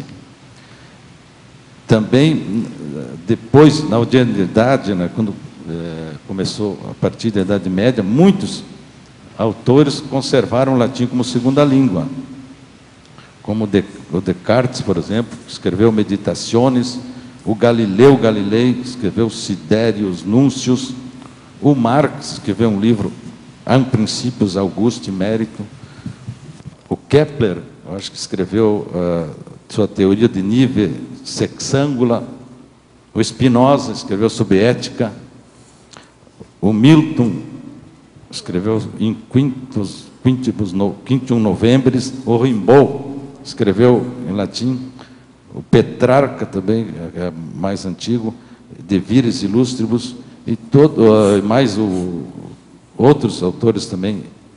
Então, agora, usaram como segunda língua o latim. Uma coisa muito séria, em homenagem ao Renzo, eu acho que seria bom eu ler aqui, da Crista, o seguinte: Vomunti ut edante, edunti ut vomante. Vou repetir o latim. Vomunti ut edante, edunti ut vomante. Eu só vou traduzir daqui a pouco. Primeiro eu vou escrever. Não, pelo seguinte, para explicar o que é, eu vou ler.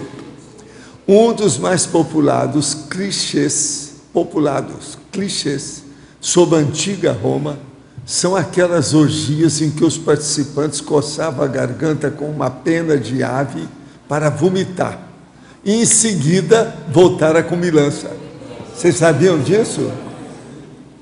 Era assim, colocava lá a pena, aí ele vomitava, ele voltava para comer tudo de novo, para continuar a orgia gastronômica. Agora, que isso ocorresse realmente, comprovam as cartas do filósofo Sêneca, que escreveu a sua mãe, Élvia, no exílio. Nessas cartas, consolou sua mãe e diz que o homem realmente não precisa muito para viver. Ele critica aqueles que mandam vir animais marinhos dos profundos oceanos e dos distantes costas e aves dos países das quais ainda se deve retribuição. E depois não se incomodam mesmo em digerir as gulodices. Então eu vou ler de novo. Vomunt ut edant, edunt ut vomant. Vomitam para comer, comem para vomitar. Essa é que é a tradução. Isso, viva a Roma Antiga. Não, é o latim da Roma Antiga. Esse aí é o típico da Roma, da época do Império Romano. Professor Valdo, e pensando nisso que o senhor trouxe agora, não tem a ver com a pergunta que eu vou fazer, mas só associando os reflexos disso na vida de hoje. Às vezes a pessoa que é extremamente obesa ou anoréxica. Amaro, eu falamos sobre orgia gastronômica. Vocês já notaram que praticamente não existe festa sem prato para comer, sem mastigar. Toda festa se mastiga alguma coisa. Vocês já notaram? Isso faz parte do fazer social. Agora, o processo é da Roma Antiga. Tem alguns filmes que já mostraram essas orgias, aquele povo tudo, são as libações. Agora, tinha o lugar dos caras vomitar, tudo, vomitório que chamavam. Agora, tem isso tudo. Professor, é coisa clássica. Será que não tem aí reflexo desse pessoal? De modo menos que você tem uma raiz muito forte da situação. Agora, eu queria perguntar, porque ele não estudou latim, será que é por causa disso? Pode ser, né? Você ainda está com um complexo secular com o processo de Roma, tá certo? Professor. Então, ó, vomunt ut edant, edunt ut vomant. Olha, perfeito o latim. Em cima do lance. Vomitam para comer, comem para vomitar. Terrível, né? Viva o Sêneca. Professor Valdo. Leocádio, só para... Na 7ª linha, aqui do teu verbete, lá em Fatologia, eu acho que é a página, naturalmente, número 1, não estou aqui com o número, mas número 1, 7ª linha, você trouxe aqui para nós o latim enriquecedor da escolaridade, ab initio e ab ovo. Não sei se já foi falado, e a minha pergunta seria sobre isso. Você pode falar um pouquinho mais sobre o que você considera importante na escolaridade com relação ao latim? Certo. Não, isso aí para dizer que o latim é importante no início da escolaridade da pessoa, ab initio e ab ovo, no início e no ovo, logo que a criança começa a se desenvolver. E aí destaco a importância do latim, porque os 4 anos que eu estudei latim me ajudaram muito a entender a língua portuguesa, a sua etimologia, principalmente os sufixos, prefixos, infixos, etc. Então, aí a importância do estudo do latim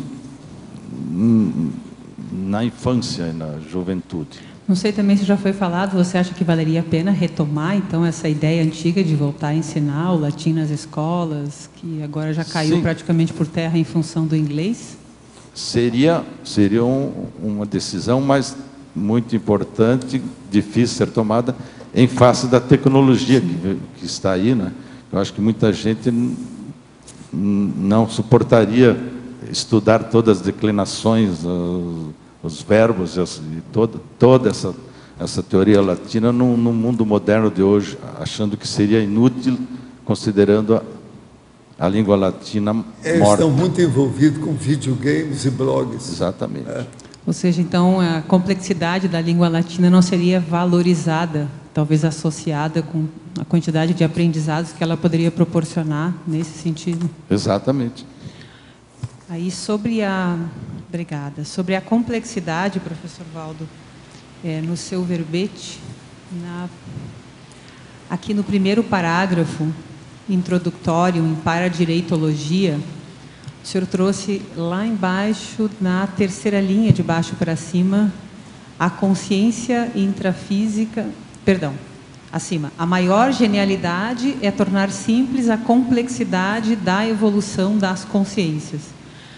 Aí eu fiquei pensando se um exemplo de genialidade seria conseguir concatenar todas as ideias, todas as áreas e passar a informação da conscienciologia de uma única forma, de forma mais linear, concatenando todas as áreas e tentando traduzir. Não é fácil porque tem muita deficiência parapsíquica multinacional. Entendo. Então é muito difícil fazer isso aí. Uhum. Agora, a gente tem que insistir, né? Sim. Vamos insistir. Pois ali o senhor colocou na pensata viver e autoconscientizar-se serviria também como conscientizar. Aqui está faltando um acento aí. Pois é, serviria dos dois lados. É autoconscientizar. Serviria tanto o como E, né, nesse caso. Sim. Mas é que faltou o E. Aham. Ok. Tem várias revisões para ser feita no verbete. Eucádio, na página 17, aqui do seu verbete, por que a época da literatura pagã só aparece na antiguidade tardia? No item 5, página 17. Antes, com toda essa história, poesia, filosofia, sátira, teatro, não tinha o auge nessa época? Não, existiu sim. Aí simplesmente qual é o seguinte, é que nessa antiguidade tardia é que houve muito o desenvolvimento do latim religioso, né? E aí então, para contrapor com o pagão, então eu coloquei isso aí. Tá. Mas sempre existiu desde o início, claro, esse tipo de literatura. Tá certo. Obrigada. Professor Valdo, aqui na letra B, no verbete do DAC, o senhor usa argumentum, introductorium e outros, né? O que motivou o uso dessas expressões no verbete do DAC? O que é? O que o senhor está usando aqui, assim, no verbete do DAC como um todo, nas chamadas aqui, vamos dizer assim, né? Lá no início, argumentum, né? Auto, você notou que tem umas coisas que é a mesma dele, está dentro do acordo com o latinismo dele. Que eu estou falando sobre a máxima, aforismo, alexim, provérbio e dito, que é as coisas que ele também está falando no verbete dele aí. Agora, o que é que nós estamos falando é a anticosmoeticologia, que é o que predomina ainda em certos setores da vida humana. A sociedade, a socin, é patológica por causa disso. Mas a questão do uso desses expressões em latim. Sessões. Não, as expressões em latim, o que é? O que motivou? Eu coloco tudo isso que é para chamar a atenção do aspecto, vamos dizer, mais cultural da situação que eu estou fazendo. Então a pessoa vai ter que olhar isso aqui com calma, porque senão ela não vai entender. Ó, esse top mesmo que você está falando, o argumentário aí, ó, anticosmoeticologia. Só aí tem exatamente 9 processos de achegas que eu coloquei no meio. Agora, ó, esse verbete, por exemplo, ele tem 106 itens com processo de achegas. Tem 15 contrapontos, que são as antipodias. E ele tem 9 pensenes mega. Pensenes aí que eu estou falando, mega pensene, trivocabular. Então, isso é para chamar a atenção, porque assim eu já dou a classificação do processo. Esse dicionário meu é o mais trabalhado que eu tenho. Do ponto de vista técnico, talvez seja o mais culto, o mais avançado. Está entendendo? O que é mais, vamos dizer, complexo, de todos que eu já escrevi. Entende? Esse aqui é o motivo que eu quis colocar. Outra coisa, eu inventei uma das palavras aqui, porque não tinha, que é conclusium. Não existe isso em latim, é a única. As outras todas existem. Essa aí não tinha. Então eu coloquei na ordem. Entrei na onda. Tá certo?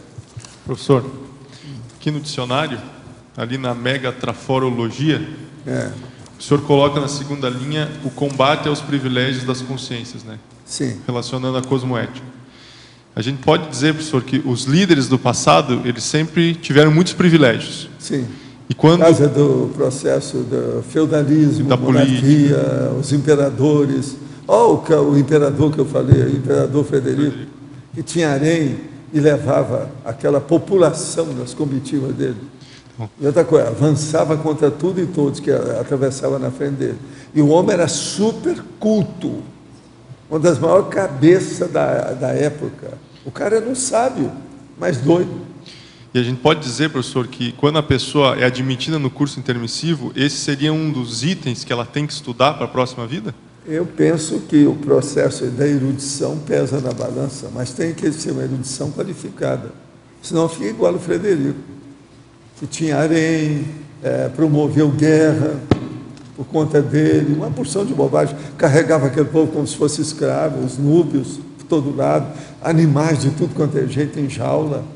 Quer dizer, o cara não tinha muito bom gosto. Por isso que é chamado estupor cósmico. Pensa bem. Estupor do mundo. E a questão dos antiprivilégios, professor, eles também estudam no curso intermissivo? Mas veja, olha só a lei da impunidade dos deputados do Brasil. Você acha que isso está certo? Está tudo errado. Tinha que dar um jeito nesse cara. Eles mesmos aumentam os salários dele todo dia. Como é que é isso? Tudo é dinheiro nosso, do imposto que a gente paga. Como é que fica? Quer dizer, precisa de combater os privilégios. É muita gente com privilégio. Agora, tem gente burra, né? A turma da Igreja Católica, é tudo errado. O Papa, por exemplo, anda no Papa Mobile, com aquelas roupas todas de monarca, de rei, de imperador. Tudo errado. Ele não quer. E fica falando em humildade. A humildade é a vovozinha, daquele jeito. E outra coisa, imita, faz histrionismo, beija o pé dos caras, tem o dia do beija-pé, lava-pés. Uma vergonha isso tudo, quer dizer, não é só eufemismo, é hipocrisia crassa, grande, terrível. Isso tudo a gente tem que desancar com essas coisas, combater isso aí. Século XXI, como é que fica? Loucura. Álvaro Bertógrafo, em Fatologia, página 14, quinta linha. Gostaria que expandisse o par e passo intelectivo etimológico. Isso aí é apenas para designar que, quando se estuda uma língua, a gente acompanha um passo igual, passos. Existem passos para entender a etimologia. Então, isso é simplesmente passo igual. O par e passo é passo a passo, acompanhando passo junto. O melhor entendimento da etimologia de uma língua. Na trinomiologia, página 15, final da segunda linha. Por favor, expanda o trinômio, remissão clássica, apotegmas e parêmias. Isso aí já foi dito que a gente, quando traz essas frases de um texto, a gente faz uma remissão de um clássico. E essas expressões correspondem, então, a tudo isso aí, um apotegma, que é um auto sentencioso atribuído a uma pessoa, uma parêmia, que é um provérbio, é um dito, é um preceito básico moral. Brocardo. É um brocardo, é uma máxima, assim, tudo isso é a mesma coisa. Então, citei essas duas palavras por serem as mais difíceis. Nós aqui temos uma série de brocárdios, quer dizer, do Eucárdio. Brocárdios. Agora, professor Eucárdio, em Fatologia, página 14, sexta linha, o modus operandi da intelectualidade antiga. O senhor poderia fazer um cotejo com o modus operandi da intelectualidade atual? De que modo a desvalorização do ensino do latim compromete esse modus operandi atual? Pois a maneira de operar, de agir da intelectualidade antiga era uma por causa dos meios que eles tinham, né? Não existia nem a escrita, nem a imprensa na época. E hoje a gente tem toda essa parafernália de tecnologia, e então a gente o modus operandi é diferente, porque a gente quer pressa, a gente quer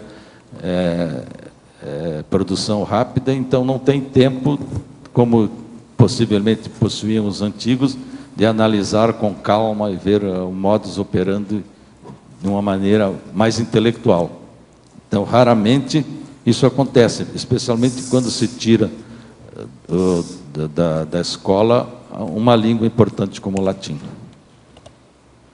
Mas eu queria aproveitar aqui, falar sobre um item aí, um trinômio,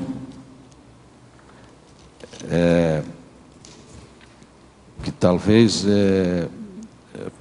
ninguém falou, aliás, não é trinômio, na interação. A interação da pronúncia latina tradicional, eclesiástica e restaurada. Isso aí porque até foi contestado o que seria. Então, eu trouxe 3 exemplos para esclarecer o caso.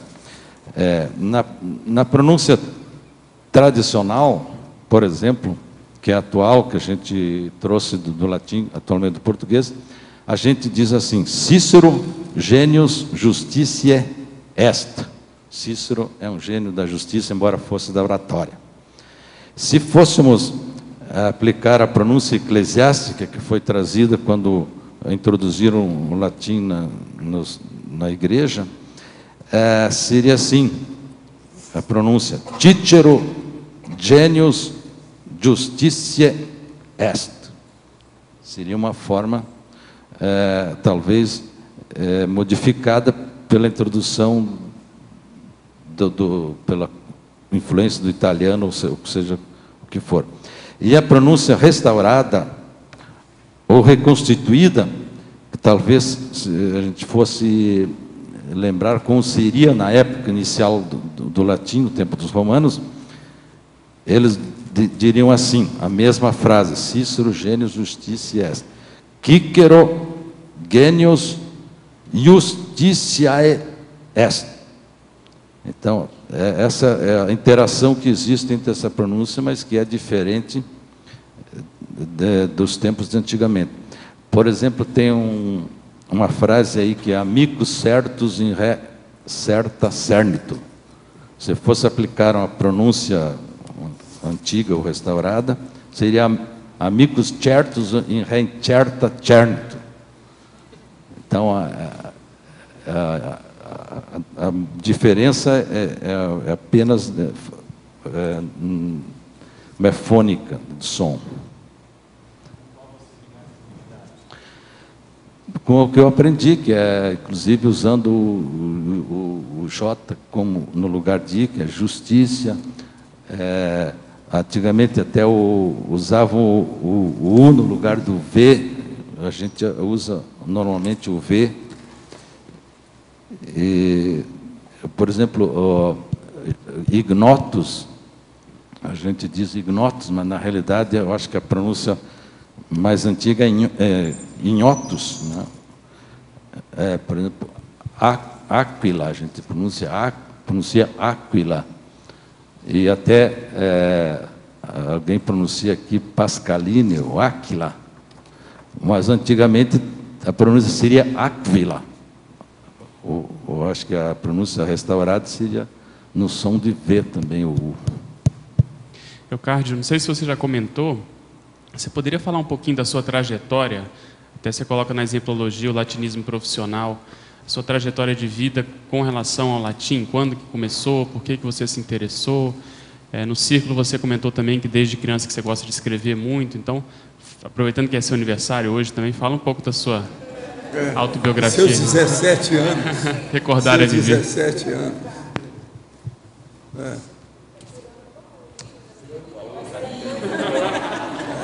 Meu interesse pelo latim começou quando eu fiz o ginásio, né?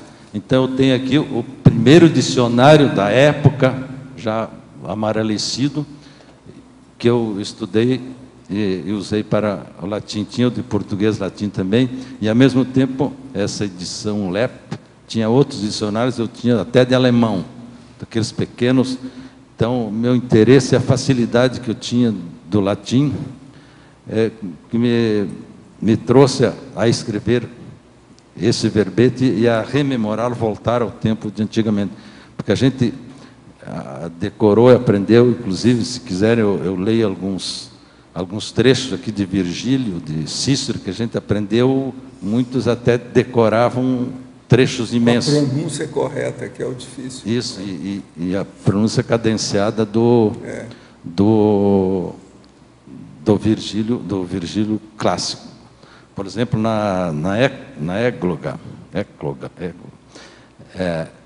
Titere tu patulé recumbant subtegmine fagi, silvestrem tenuimus am meditares avena.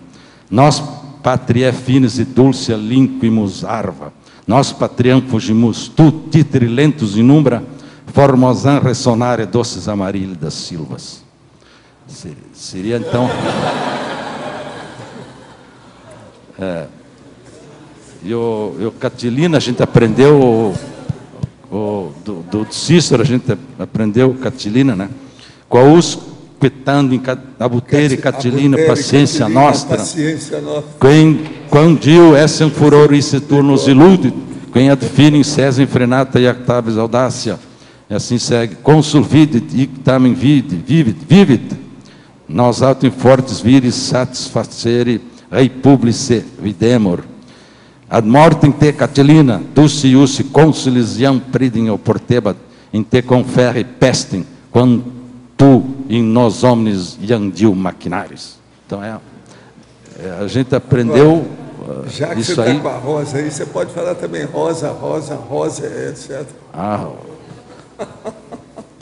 Mas aí, Cátia, você tinha esse interesse, você estudou, nas escolas tinham latim, depois, como é que foi? Você chegou a fazer seminário, alguma coisa assim? Sim, eu estudei no seminário, no ginásio todo latim, e também 2 anos de grego. Eu fiz até o primeiro clássico só, depois eu fiz a aura dissidente e saí. Mas, voltando a talvez, por que reviveu esse interesse pelo latim? Foi quando eu estudei comecei a estudar a biografia do nosso Alberto Pasqualini. E ele se destacou no latim e na matemática, tanto assim ele era fora de série. que lecionou matemática e não latim. Mas aí comecei... Você chegou a conhecer o Pasqualini? Eu conheci de nome, porque eu era criança. Quando ele foi candidato a governador, inclusive, eu me lembro que eu fui num comício, agora não me lembro se era dele ou do adversário dele. Força presencial. Mas ele já estava no seu período mais de doença, já não podia comparecer a muitos comícios, inclusive perdeu a eleição por causa disso. Ele era muito amigo do Mário Palmeira. Sim, agora, o processo exatamente. era o de Getúlio e o PTB, por causa dos processos. Agora, ele foi lá e eu fiquei conhecendo porque ele era um patrono de uma turma que estava se formando. Ele foi convidado para isso e ele foi. Era um processo cultural, sério. Entende? Mas continuando, ainda tem mais aí. Quando eu fiz esse verbete, eu fiz uma pesquisa, fui a Cascavel, fiquei 2 dias debaixo de chuva lá, fiz um verbete de 10 páginas, verbete, mas a meu modo, claro que fora de forma. Aí me sugeriram fazer um artigo sobre o latim, aí transformei em artigo de latim. Aí me disseram que o artigo continuava com manias de verbete. E sugeriram fazer um mini dicionário. Aí eu atendi e fiz um artigo que até vai sair na próxima Consciência, acho, com 400 frases. Essas todas pesquisadas... Tem essas 100 mais 300, é isso? Não, estão incluídas. Esse é outro porque eu retirei, 300 eu retirei. Então, ficaram essas 400...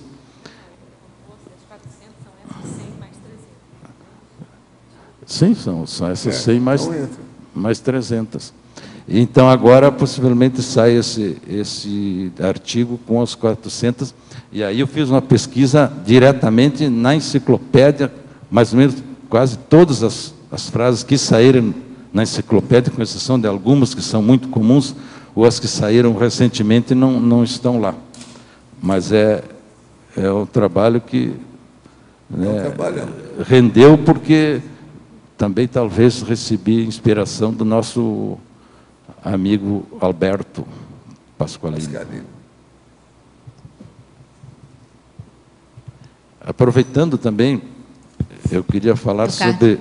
Desculpa. Posso? Não, fala. Na página 14, em Fatologia, na 5ª linha, de baixo para cima, você fala o objetivo histórico inicial de escolher as frases latinas com ênfase na espiritualidade e na moralidade. Você pode explicar um pouco melhor isso? Sim, porque os escritores da época, poetas, não escreveram essas frases soltas, né? Elas foram retiradas dos textos e as pessoas que as retiraram realmente tinham, né, buscavam antigamente uma finalidade religiosa, né, ou que tivesse uma lição de moral, assim, algo assim. Por isso que se chama preceitos morais, até esses provérbios. É mais ou menos isso aí.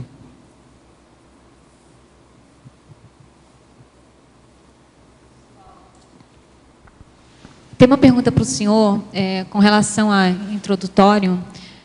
Quando o senhor fala que o paradireito se assenta na cosmoética, o senhor já falou que, sob o ponto de vista intrafísico, o paradireito realmente ele é mais abrangente que a cosmoética.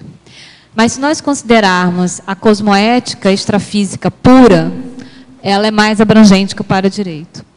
Eu queria entender melhor essa relação sobre essa perspectiva intrafísico, extrafísico, de cosmoética e paradireito. Como é que a gente pode melhor compreender isso? Vamos entender, então, o seguinte.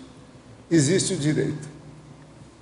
Então, é aquilo que a pessoa acha que é um pensamento íntegro, fraterno, harmônico, de convivência melhor.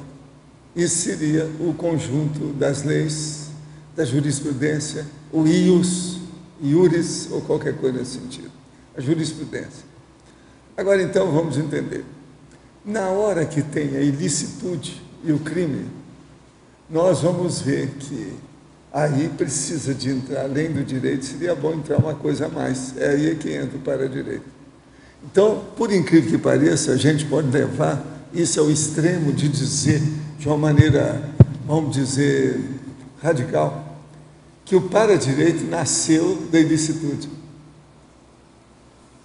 Por quê? O direito não chegou a ver, você está entendendo? A extensão e profundidade da ilicitude. Agora, onde é que o paradireito viu isso? Através da multidimensionalidade. Porque o direito ficou só aqui. Como aqui tem muita tapeação, ninguém via nada. Isso aqui é o Instituto dos Cegos. Você está entendendo? Essa dimensão. Agora, quando passa por lá de lá, você vê o processo de dentro para fora. Então, fica centrípeto o processo. E aí você vai ver, então, os bastidores reais da vida da consciência. Aparece muito mais ilicitude. Então, essas nuances que tem, que o direito não tem, o paradireito tem, se a gente for olhar. Então, por exemplo, se nós formos colocar o paradireito dentro da jurisprudência que tem no Brasil, por exemplo, talvez 50% dos juízes vão para a rua. Eles não estão certos. Pelos pareceres, eu estou falando, julgando como é que eles fazem. Então, essa sutileza mais aguda, mais aprofundada, mais panorâmica da abordagem do que é correto, é o paradireito que entra. Agora, eu aí estou pensando, colocando teoria geral do Estado, economia política, direito romano, os jurisconsultos, o que você pensar da parte básica de embasamento do processo do direito. Agora, o que falta mesmo é a multidimensionalidade, o parapsiquismo, o parafato, o parafenômeno, enfim, a eternidade da consciência. Agora, do seu ponto de vista multidimensional, do seu ponto de vista extrafísico, se a gente for fazer uma relação, uma correlação do paradireito com o que o senhor chama de cosmoética extrafísica pura, qual que é o resultado dessa correlação? O que abrange o quê? Aí tem que começar a pensar na base da serenologia. Tem que olhar, em primeiro lugar, aquele memorando lá, com aqueles 12 itens.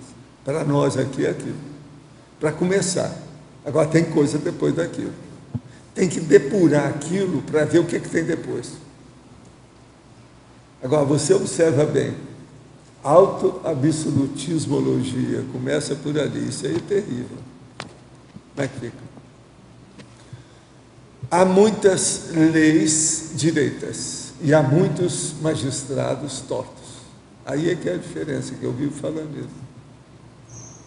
Agora, o que eu vejo é o seguinte, é pegar o direito para ver a consciência, e pegar o para-direito para ver a consciência, e pegar a consciência aqui, o maior gênio da paróquia, e pegar extrafisicamente a consciência livre, e colocar, começa pelo memorando ali, pelo menos aqueles dados lá para começar. Aí nós vamos começar a entender o para-direito.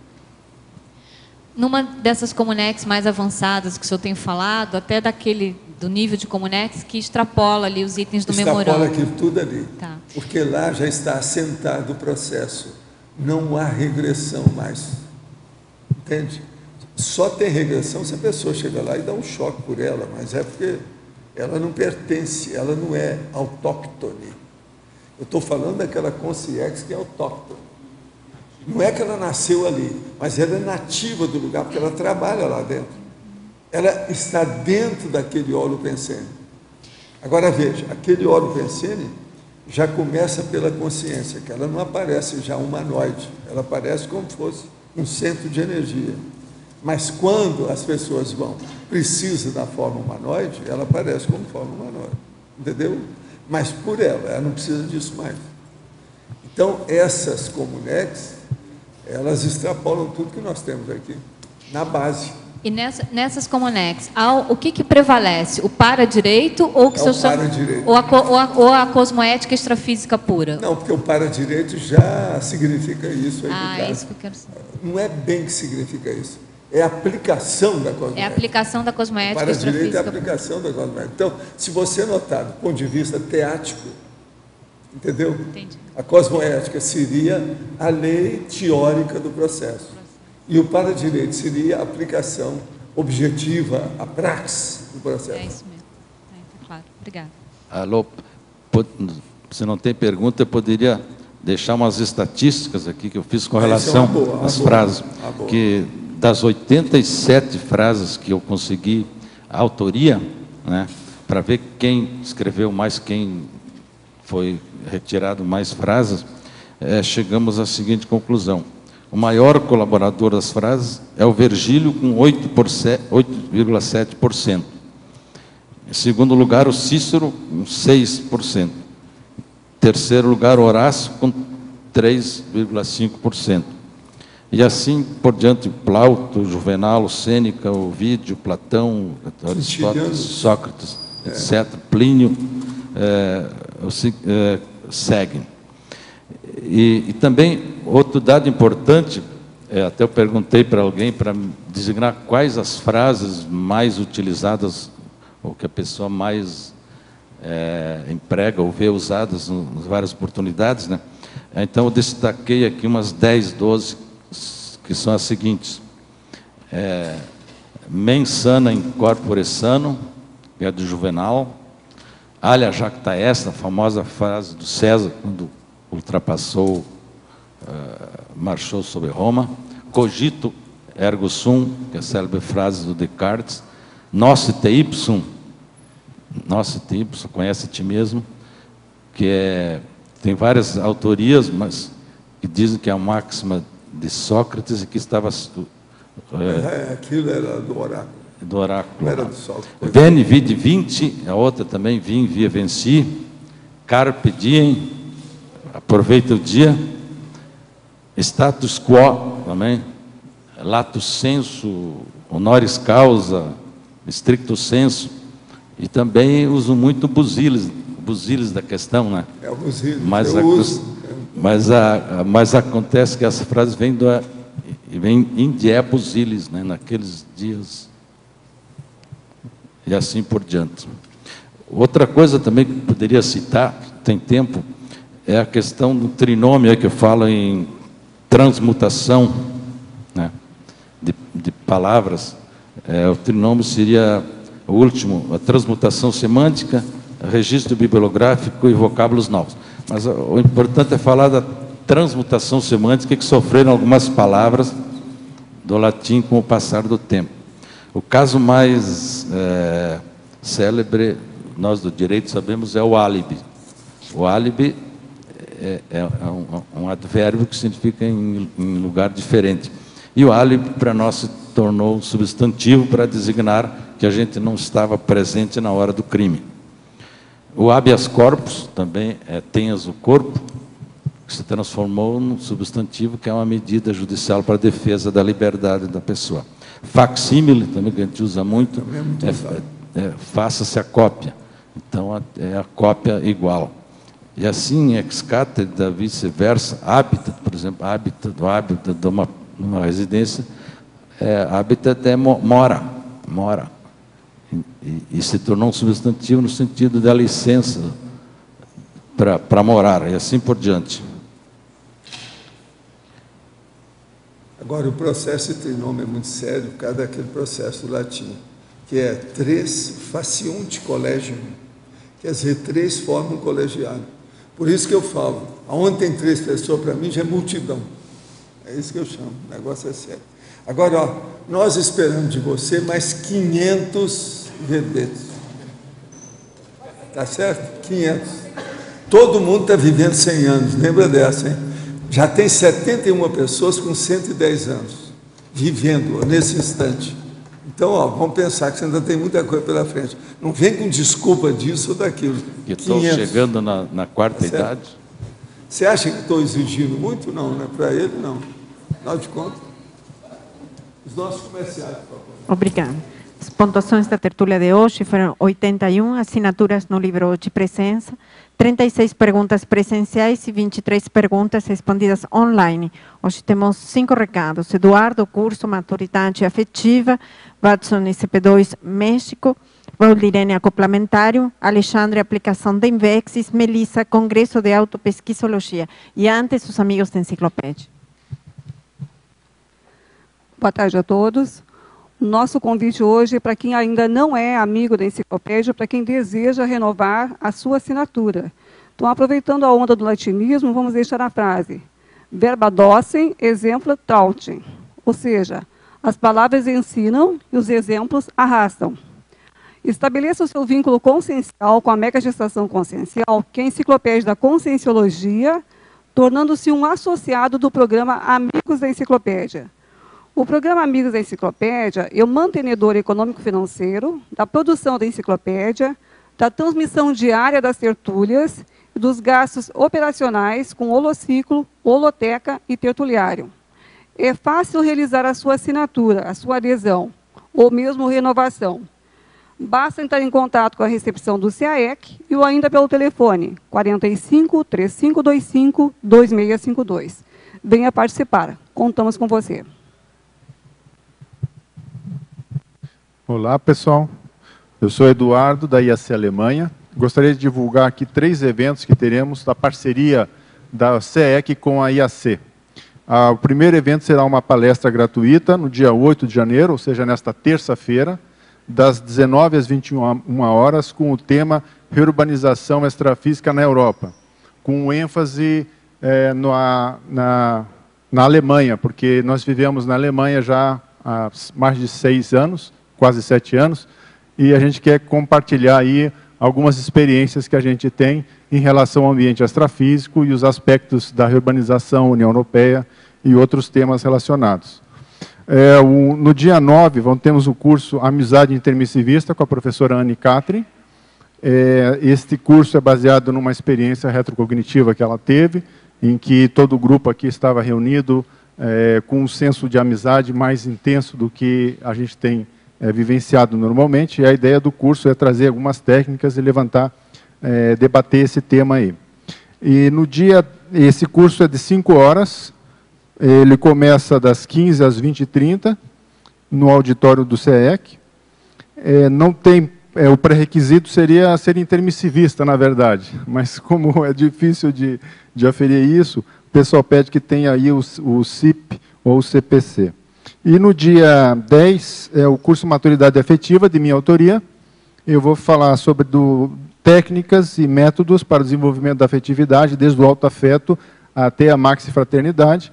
A ideia é aumentar a autonomia afetiva, também estender a assistência a outras consciências mais problemáticas, que normalmente não atraem muita simpatia. E seria isso aí. Obrigado. Pode ficar. Boas tardes a todos. Eu estou aqui, aproveitando até a presença do professor Eduardo aqui, para convidá-los para o ECP2, que ocorrerá na Cidade do México. O professor Eduardo, que hoje está radicado na Alemanha, já foi o coordenador da IAC no México. E, de repente, ele até poderá nos trazer mais informações sobre o México nessa palestra que vai ser dada na terça-feira, professor. E essa imersão no México, após o ECP2, nós teremos uma imersão retrocognitiva na Cidade do México e adjacências. Visita às pirâmides, o Museu de Tolerância. É uma experiência muito rica, proporcionando às pessoas que já fizeram até retrocognições com a cultura mexicana, com parte da cultura espanhola. Então, eu convido a todos que estão aqui presentes para esses eventos que vão ser feitos aqui em parceria com o CAEC, a palestra, o curso do professor Eduardo e da professora Anne, e também para a viagem retrocognitiva no México com o ECP2. Mais informações sobre o ECP2 e a viagem retrocognitiva vocês podem obter através do e-mail brasil@iacworld.org ou pelo telefone 45 8404 5923. Obrigado a todos. Só queria complementar, pedir para o pessoal que quiser participar da palestra, aí, para poder deixar o nome ali na recepção do CAEC, que facilitaria isso aí. E as inscrições para cursos também seria lá na recepção do CAEC. Boa tarde a todos. O convite é para o curso acoplamentário, que acontecerá de 11 a 13 de janeiro, aqui no campus CAEC, com os EPICONs, autores Moacir Gonçalves e Kátia Aracaki. Neste curso acoplamentário, a temática a ser tratada será escrita conscienciológica, que tem a finalidade de ajudar os autores e autorandos a ampliar a noção multidimensional do alcance de se deixar GESCOM nessa vida intrafísica. Para maiores informações e as inscrições na recepção do CAEC ou através do telefone 45 3525 2652. Obrigada. Olá, pessoal. Eu gostaria de convidá-los para o curso Aplicação da INVEX. A INVEX, não sei se todos sabem, é uma técnica para a pessoa desde cedo, desde a juventude, ela pôr em prática a PROEX, né, e cumprir o quanto antes. Então, a Sinvex está realizando esse curso, ele é inédito, são 4 dias, e é uma abordagem bem prática. Então, caso a caso, né, a pessoa vai ver como ela vai aplicar a INVEX no seu caso, na sua vida. Porque a INVEX, apesar de ter uma formulação geral, cada pessoa vai aplicar na sua realidade. Tá? Então, vai acontecer no dia 24 a 27 de janeiro, agora, né, na sala da ACIP, no discernimento, o horário das 15 às 20. Então, quem tiver interessado em se inscrever, pode contatar por e-mail, é o cursos@acinvex.org. Muito obrigado. Boa tarde a todos. Estou aqui para convidá-los, em nome do IPC, para participarem do 2º Congresso Internacional de Autopesquisologia, que acontecerá aqui em Foz do Iguaçu, neste ano, em 2013, no feriado de 15 de novembro. As chamadas de trabalho estão abertas até o dia 15 de janeiro. Convidamos a todos para que participem enviando seus trabalhos. E o tema do congresso é Maxi PROEX Grupal. Para mais informações, você pode enviar um e-mail para congressos@iipc.org, congressos, no plural, @iipc.org, ou no telefone 45 2102 1448. Obrigada. O verbete da manhã é cuidador multidimensional, especialidade interassistenciologia. Autora, professora Eliane Cardoso. Obrigada e boa tarde a todos.